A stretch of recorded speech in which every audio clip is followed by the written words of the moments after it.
اعوذ باللہ من الشیطان الرجیم بسم اللہ الرحمن الرحیم وَإِلَى ثَمُودَ أَخَاهُمْ صَالِحًا قَالَ يَا قَوْمِ اعْبُدُوا اللَّهَ مَا لَكُم مِّنْ إِلَٰهٍ غَيْرُهُ هُوَ أَنشَأَكُم مِّنَ الْأَرْضِ وَأَسْتَعْمَرَكُمْ فِيهَا فَاسْتَغْفِرُوهُ ثُمَّ تُوبُوا إِلَيْهِ إِنَّ رَبِّي قَرِيبٌ مُجِیبٌ۔ اور سمود کی طرف ان کے بھائی صالح کو بھیجا۔ اس نے کہا، اے میری قوم، اللہ تعالیٰ کی عبادت کرو، اس کے سوا تمہارا کوئی معبود نہیں۔ اس نے تمہیں زمین سے پیدا کیا اور اس میں تمہیں آباد کیا، چنانچہ تم اس سے بخشش مانگو، پھر اسی کی جانب رجوع کرو، یقیناً میرا رب بہت قریب ہے، قبول کرنے والا۔ سورہ ہود آیا 61۔ وَإِلَىٰ ثَمُودَ، اور سمود کی طرف۔ قوم سمود کا زمانہ قوم عاد کے بعد کا ہے۔ سمود عاد ثانیہ کے نام سے معروف ہیں۔ ان کی آبادیاں شام اور حجاز کے درمیان وادی القرا اور اس کے نواح میں تھیں۔ جب نبی صلی اللہ علیہ وسلم 9 ہجری میں تبوک تشریف لے جا رہے تھے تو ان کی آبادیوں اور مکانوں کے کھنڈرات سے گزر رہے تھے۔ اخاہم صالحہ، ان کے بھائی صالح کو بھیجا، یعنی سمود کی طرف۔ ان کی قوم کے ایک شخص صالح علیہ السلام کو مبعوث فرمایا، جو ان کی طرف اللہ تعالیٰ کے رسول تھے۔ صالح علیہ السلام ہود علیہ السلام کے 100 سال کے بعد مبعوث ہوئے اور 280 سال زندگی پائی۔ قال یا قوم اعبدوا اللہ، اس نے کہا، اے میری قوم، یعنی صالح علیہ السلام نے، اللہ کی عبادت کرو۔ صالح علیہ السلام نے بھی ہود علیہ السلام کی طرح اپنی قوم کو اللہ تعالیٰ کی عبادت کی دعوت دی کہ اسی کو ایک مانو، اسی کے لیے دین کو خالص کرو۔ ہم سب اللہ تعالیٰ کے لیے پیدا کیے گئے، ہماری زندگی کا مقصد عبادت ہے، تاکہ ہمارے دل محبت اور تعظیم کے ساتھ اللہ کے ساتھ جڑے رہیں۔ صالح علیہ السلام نے لوگوں کو زندگی کا مقصد پورا کرنے کی دعوت دی اور حق کی طرف بلایا۔ مَا لَكُم مِّنْ إِلَٰهٍ غَيْرُهُ، اس کے سوا تمہارا کوئی معبود نہیں، یعنی اس نے تمہیں پیدا کیا، اسی نے زمین پر بسایا، اس لیے اس کے سوا تم کسی کی عبادت نہ کرو۔ هُوَ أَنشَأَكُم مِّنَ الْأَرْضِ، اس نے تمہیں زمین سے پیدا کیا، یعنی اس نے تمہاری تخلیق کا آغاز زمین سے کیا۔ یہ اس لیے کہا کیونکہ آدم علیہ السلام کو زمین سے پیدا کیا گیا۔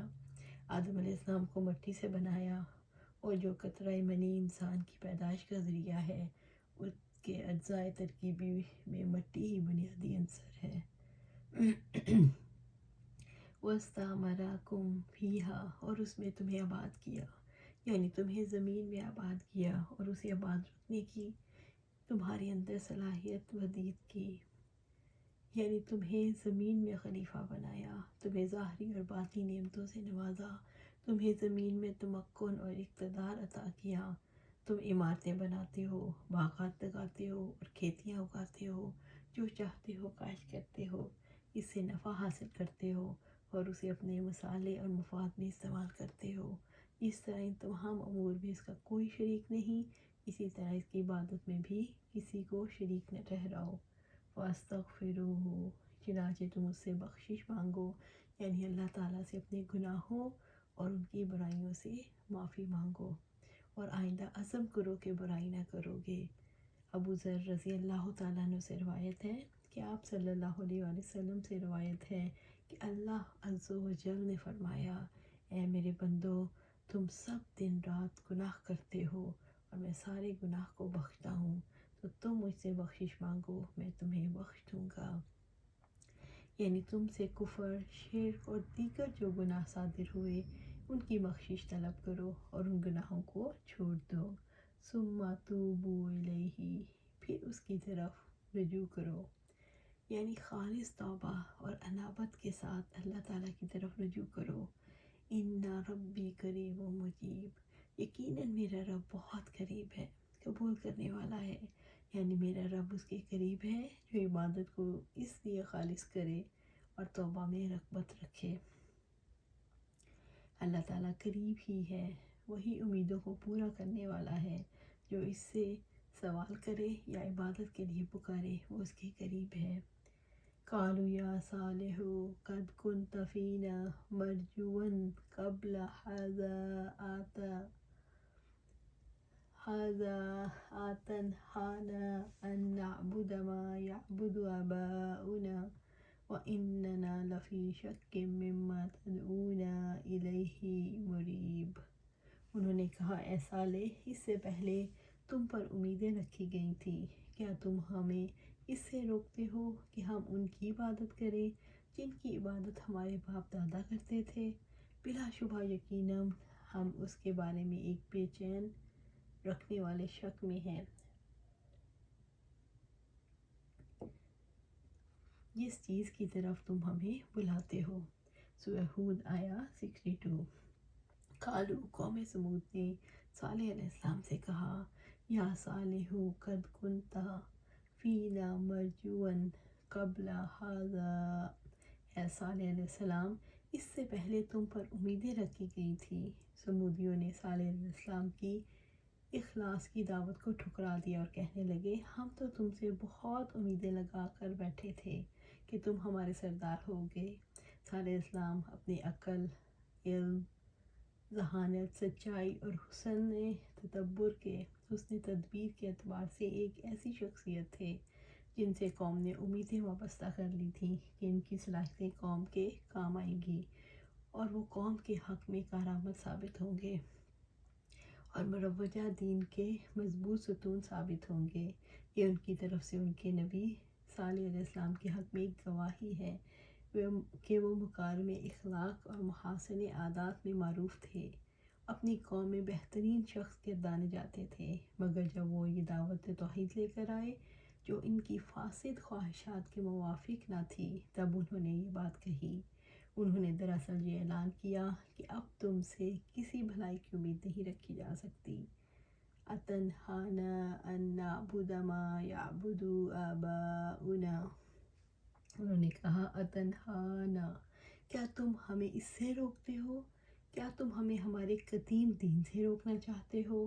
ان نعبد ما یعبد آباؤنا، کہ ہم ان کی عبادت کریں جن کی عبادت ہمارے باپ دادا کرتے تھے۔ تم ہمیں اس بات سے روکنا چاہتے ہو کہ ہم اپنے باپ دادا کے دین پر چلیں۔ تم ہمیں بڑوں سے بڑھ کر نہیں ہو سکتے، ہمیں نیا دین سکھاؤ اور ہم مان لیں۔ صالح علیہ السلام کی عقل پر حیران تھے کہ ان کے باپ داد کو بے عقل کہتے ہیں۔ انہیں یہ سمجھ نہیں آتی تھی کہ صالح علیہ السلام کیسے انہیں ان ہستیوں کی عبادت سے روک سکتے ہیں جو نہ نفع دے سکتی ہیں نہ نقصان۔ وہ کیسے یہ کہتے ہیں کہ مٹی، پتھر، لکڑی کے بت کام نہیں آ سکتے۔ وَإِنَّنَا لَفِي شَكٍّ، اور بلا شبہ یقیناً ہم اس کے بارے میں ایک بے چین رکھنے والے شک میں ہیں۔ قوم سمود نے کہا، ہمارے دلوں کا اطمینان اٹھ گیا ہے، ہم قلق میں ہیں جو تم ہمیں دعوت دیتے ہو۔ مما تدعونا الیہ مریب، جس چیز کی طرف تم ہمیں بلاتے ہو۔ صالح علیہ السلام نے انہیں دعوت دیتے تھے، عبادت کو اپنے رب کے لیے خالص کرو، وہ تم پر اپنی رحمتیں نازل کرتا ہے، تمہیں انعامات سے نوازتا ہے، تم اسی کا دیا کھاتے ہو، اسی کی زمین پر رہتے ہو، پھر اس کے ساتھ شریک ٹھہراتے ہو، تمہیں جو بھی نعمت ملتی ہے اسی کی جانب سے، اور جو تکلیف دور ہوتی ہے اسی کی جانب سے۔ اس دعوت نے ان کے دلوں میں ایمان کی بجائے شبہات کو جنم دیا۔ وہ کہتے تھے اگر ہم تمہاری دعوت کو صحیح سمجھتے تو فوراً ایمان لے آتے۔ وہ دعوت قبول کرنے کے بارے میں جھوٹ بولتے تھے۔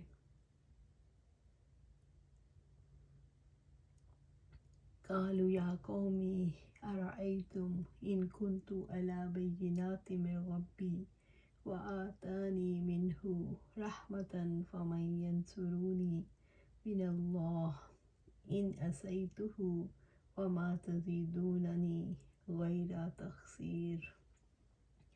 اس نے کہا، صالح علیہ السلام نے، اے میری قوم، کیا تم نے دیکھا، بلا شبہ اگر میں اپنے رب کی طرف سے ایک واضح دلیل پر ہوں اور اس نے مجھے اپنی طرف سے رحمت عطا کی ہے، تو مجھے اللہ تعالیٰ سے کون بچائے گا اگر میں اس کی نافرمانی کروں؟ تو سوائے خسارہ پہنچانے کے تم مجھے کیا زیادہ دو گے؟ سورہ ہود آیا 63۔ قالا، صالح علیہ السلام نے فرمایا، یا قومی ارائیتم ان کنت علی بینات من ربی، اے میری قوم، کیا تم نے دیکھا بلا شبہ اگر میں اپنے رب کی طرف سے ایک واضح دلیل پر ہوں۔ صالح علیہ السلام نے اپنی دعوت کی دلیل پیش کی کہ میرے پاس میرے رب کی نشانی ہے، مجھے اپنی رسالت پر مکمل یقین ہے اور میں رب کی طرف سے برہان اور دلیل پر ہوں۔ وَآتَانِي مِنْهُ رَحْمَةً، اور اس نے مجھے اپنی طرف سے رحمت عطا کی ہے، اس نے مجھے اپنی رحمت سے یعنی رسالت سے نوازا ہے۔ اگر میں نے تمہیں پیغام نہ پہنچایا تو میں اپنے رب کی نافرمانی کروں گا۔ وَمَن يَنصُرُنِي مِنَ اللَّهِ إِنْ عَصَيْتُهُ، تو مجھے اللہ تعالیٰ سے کون بچائے گا اگر میں اس کی نافرمانی کروں؟ یہ بتاؤ کہ میں رب کی نہ مانوں اور تمہاری مان لوں، تمہاری پیروی کروں، تو مجھے اللہ تعالیٰ کے عذاب سے کون بچائے گا؟ کون میری مدد کرے گا؟ کون میرے کام آئے گا؟ فَمَا تَزِيدُونَنِي غَيْرَ تَخْسِيرٍ، تو سوائے خسارہ پہنچانے کے تم مجھے کیا زیادہ دو گے؟ تم خسارے اور ہلاکت کے سوا میرے لیے کسی چیز میں اضافہ نہیں کرو گے۔ تم جو میری ہمت پست بنا رہے ہو اور چاہتے ہو کہ دعوت کا کام چھوڑ دوں، تو اس کا نتیجہ اس کے سوا کیا ہوگا کہ میں غائب اور خاسر ہو جاؤں اور اللہ تعالیٰ کے عقاب کا مستحق ہو جاؤں۔ وَيَا قَوْمِ هَٰذِهِ نَاقَةُ اللَّهِ لَكُمْ آیَةً فَذَرُوهَا تَأْکُلْ فِی أَرْضِ اللَّهِ وَلَا تَمَسُّوهَا بِسُوءٍ فَیَأْخُذَکُمْ عَذَابٌ قَریب۔ اور اے میری قوم، یہ اللہ تعالیٰ کی اونٹنی تمہارے لیے نشانی ہے، چنانچہ اسے چھوڑ دو، یہ اللہ تعالیٰ کی زمین میں کھاتی پھرے، اور اسے برے ارادے سے ہاتھ نہ لگانا، ورنہ تمہیں قریب کا عذاب پکڑ لے گا۔ سورہ ہود آیا 64۔ وَيَا قَوْمِ هَٰذِهِ نَاقَةُ اللَّهِ لَكُمْ آیَةً، اور اے میری قوم، یہ اللہ تعالیٰ کی اونٹنی تمہارے لیے نشانی ہے۔ صالح علیہ السلام نے اپنی قوم سے کہا کہ اونٹنی اللہ تعالیٰ کی نشانی ہے۔ رب العزت نے فرمایا، اور ہمیں نہیں روکا کہ ہم معجزات بھیجیں مگر یہ کہ ان سے پہلے لوگوں نے بھی ان کو جھٹلا دیا تھا، اور ہم نے سمود کو اونٹنی کا واضح معجزہ دیا، چنانچہ انہوں نے اس پر بھی ظلم کیا، اور ہم خوف دلانے کے لیے ہی معجزات بھیجتے ہیں۔ بنی اسرائیل آیا 59۔ یہ اونٹنی انہیں بصیرت کے لیے دی گئی تھی۔ فَذَرُوهَا تَأْکُلُ فِی أَرْضِ اللَّهِ، چنانچہ اسے چھوڑ دو، یہ اللہ تعالیٰ کی زمین میں کھاتی پھرے۔ اس اونٹنی کو چارہ کھلانے کی ذمہ داری آپ پر نہیں، آپ اسے کھلا چھوڑ دو، کنویں سے ایک دن صرف اونٹنی پانی پیے گی، پھر سب لوگ اس کے تھنوں سے دودھ پئیں گے، اور ایک دن باقی لوگوں کے پینے کا ہوگا۔ وَلَا تَمَسُّوهَا بِسُوءٍ، اور اسے برے ارادے سے ہاتھ نہ لگانا، یعنی تم اونٹنی کو قتل کی نیت سے ہاتھ نہ لگانا۔ فَیَأْخُذَکُمْ عَذَابٌ قَریب، ورنہ تمہیں قریب کا عذاب پکڑ لے گا۔ صالح علیہ السلام نے اونٹنی کو تکلیف دینے یا قتل کرنے پر اللہ تعالیٰ کے عذاب کی وعید سنائی کہ وہ دور نہیں قریب سے آ پکڑے گا، اس لیے اونٹنی کو قتل نہ کرو۔ فَأَكَلُوهَا فَقَالَ تَمَتَّعُوا فِی دَارِکُمْ ثَلَاثَةَ أَیَّامٍ ذَلِکَ وَعْدٌ غَیْرُ مَکذوب۔ تو انہوں نے اس کی ٹانگیں کاٹ دیں، تو صالح علیہ السلام نے کہا، 3 دن تک تم اپنے گھروں میں خوب فائدہ اٹھا لو، یہ ایسا وعدہ ہے جس میں کوئی جھوٹ نہیں بولا گیا۔ سورہ ہود آیا 65۔ فَعَقَرُوهَا، تو انہوں نے اس کی ٹانگیں کاٹ دی، وہ سب اونٹنی کو مار ڈالنے کے لیے متفق ہو گئے۔ رب العزت نے فرمایا، اس شہر میں 9 جتھے دار تھے جو زمین میں فساد پھیلاتے تھے اور کوئی صالح کا کام نہ کرتے تھے۔ سورۃ النمل آیا 48۔ شہر کے 9 بڑے لوگوں نے قوم کو اپنا ہم نوا بنا لیا۔ پھر سب سے بڑے بدبخت نے اونٹنی کو تیر مارا جو اس کی ٹانگ میں پیوست ہو گیا۔ اس طرح اونٹنی قتل کر دی گئی۔ نبی صلی اللہ علیہ وآلہ وسلم نے خطبے کے دوران اس قوم کا ذکر کیا جنہوں نے اونٹنی کو ذبح کر دیا تھا۔ آپ نے فرمایا خدا کی قسم، بھیجی ہوئی اس اونٹنی کو ذبح کرنے والا قوم کا ایک بہت ہی باعزت آدمی کیدار نامی تھا، جیسے ہمارے زمانے میں ابو زمع، اسود بن مطلب، عمار بن یاسر رضی اللہ تعالیٰ عنہ سے روایت ہے کہ آپ صلی اللہ علیہ وآلہ وسلم نے علی رضی اللہ تعالیٰ عنہ سے فرمایا، کیا میں تجھے نہ بتاؤں کہ سب سے زیادہ بدبخت کون ہے؟ انہوں نے کہا جی ہاں فرمائیے۔ نبی علیہ السلام نے نبی صلی اللہ علیہ وآلہ وسلم نے فرمایا 2 شخص ہیں، ایک سمود کا سرخ فام آدمی جس نے اونٹنی کو قتل کیا، اور ایک وہ جو تجھے اے علی اس جگہ یعنی سر پر ضرب لگائے گا جس سے یہ یعنی داڑھی تر ہو جائے گی۔ فقالا، تو صالح علیہ السلام نے کہا، جب اونٹنی کے قتل کی اطلاع صالح علیہ السلام کو ملی تو وہ دوڑتے ہوئے اپنی قوم کے پاس آئے جو ایک جگہ جمع تھے۔ وہ اونٹنی کو دیکھ کر رو دیے اور انہوں نے فرمایا تمتعوا فی دارکم 3 ایام ذالک وعد غیر مکذوب، 3 دن تک تم اپنے گھروں میں خوب فائدہ اٹھا لو، یہ ایسا وعدہ ہے جس میں کوئی جھوٹ نہیں بولا گیا۔ وہ بدھ کا دن تھا جس روز یہ ہولناک واقعہ پیش آیا۔ صالح علیہ السلام نے اس کے بارے میں یقین دلایا کہ یہ ایسا وعدہ ہے جو ضرور پورا ہو کر رہے گا۔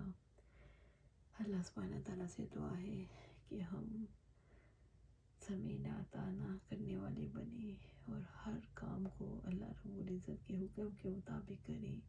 اور یہ کب ہوگا جب ہم اپنی زندگیاں قرآن و سنت کے مطابق گزاریں گے۔ اللہ سبحانہ تعالیٰ ہمیں قرآن و سنت کے مطابق زندگی گزارنے کی توفیق عطا فرمائے اور ہمیں دین قائم کرنے والوں میں چن لے۔ اللہ سبحانہ تعالیٰ ہمیں اور ہماری نسلوں کو جو قیامت تک آنی ہے سب کو دین پر قائم رکھ اور دین قائم کرنے والوں میں شامل کر، دین قائم کرنے والوں میں کے لیے چن لے، دین قائم کرنے والے دین کی اقامت کے لیے چن لے۔ آمین یا رب العالمین۔